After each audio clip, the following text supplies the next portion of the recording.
আসসালামু আলাইকুম। Welcome to English scanner. আজকে আমরা একটি সেন্টেন্স স্ট্রাকচার নিয়ে আলোচনা করব।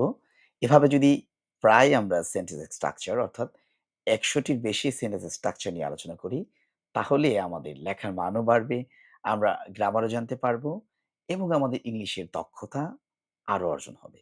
সো আজকে আমরা যেটি নিয়ে আলোচনা করব সেটি হলো subject plus copulative verb plus complement. Subject আমরা জানি ভার্বের পূর্বে যিনি বসেন তিনি সাবজেক্ট। সেটি যে অর্থই হোক না কেন। যেমন আমরা জানি আই মানে আমি, মি মানে আমাকে, মাই মানে আমার। কিন্তু ভার্বের পূর্বে ৩ টি অর্থই হলো সেটি সাবজেক্ট হবে। যেমন আমি ভাত খাই, I eat rice। এখানে আমি ঠিক আছে সাবজেক্ট। কিন্তু যদি বলি যে আমাকে এখন যেতেই হবে, I have to go। এখানে I মানে আমাকে। আবার আমার যাওয়া উচিত। I should go এখানে I অর্থ আমার।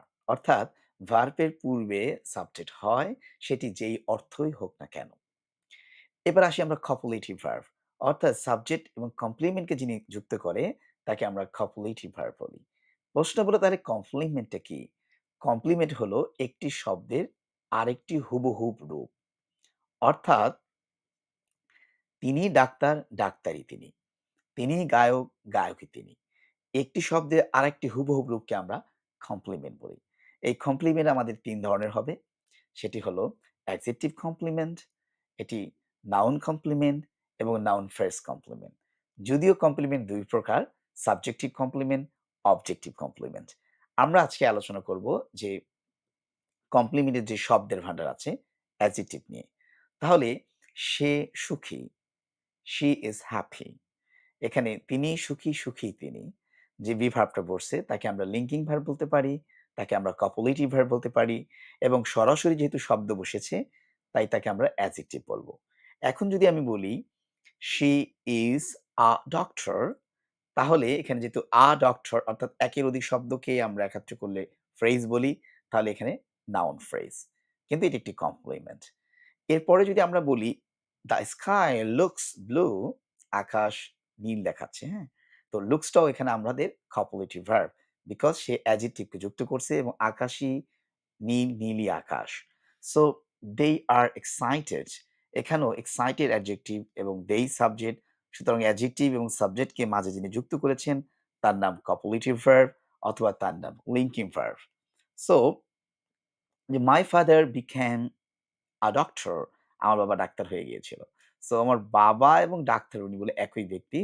যেহেতু এখানে ডক্টর আগে আরেকটি আর্টিকেল বসে একের অধিক শব্দ তৈরি করেছে, তাই তাকে আমরা নাউন ফ্রেজ কমপ্লিমেন্ট বলি।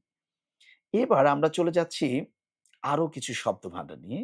যেমন বি ভার্ব আমরা জানি এটি লিঙ্কিং ভার্ব বা কপুলেটিভ ভার্বের কাজ করে।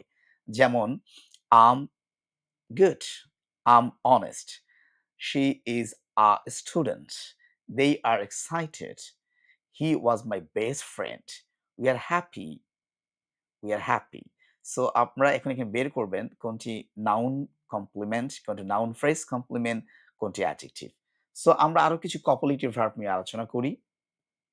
সেটি হলো সিম অথবা অ্যাপিয়ার মনে হচ্ছে। অর্থাৎ যদি বলি আ গল্পটি সত্যি মনে হচ্ছে, দ্য স্টোরি অ্যাপিয়ার্স ট্রু তাহলে সত্যিটাও এটি একটি অ্যাডজেক্টিভ এবং স্টোরি একটি নাউন সাবজেক্ট, সাবজেক্ট এবং অ্যাডজেক্টিভকে যিনি যুক্ত করেছেন অ্যাপিয়ার্স টি হলো কপুলেটিভ ভার্ব। সো আমরা যদি এখন বিকেম, বিকাম নিয়ে আলোচনা করি এটিও একটি কপুলেটিভ ভার্ব। কিন্তু এরপরে যিনি বসেন তিনি হলো নাউন ফ্রেজ। যেমন হি বিকেম ডক্টর তিনি ডাক্তার হয়ে গিয়েছেন। সো এখানে ডক্টর, ডক্টর একটি কমপ্লিমেন্ট, ডক্টর একের অধিক শব্দ দিকে হয়ে গেছে নাউন ফ্রেজ কমপ্লিমেন্ট এবং নাউন ফ্রেজ কমপ্লিমেন্টের যে কাজটি করেছেন সাবজেক্টিভ কমপ্লিমেন্টের কাজ করেছেন। যে কমপ্লিমেন্ট সাবজেক্টকে নির্দেশ করে তাকে আমরা সাবজেক্টিভ কমপ্লিমেন্ট বলি।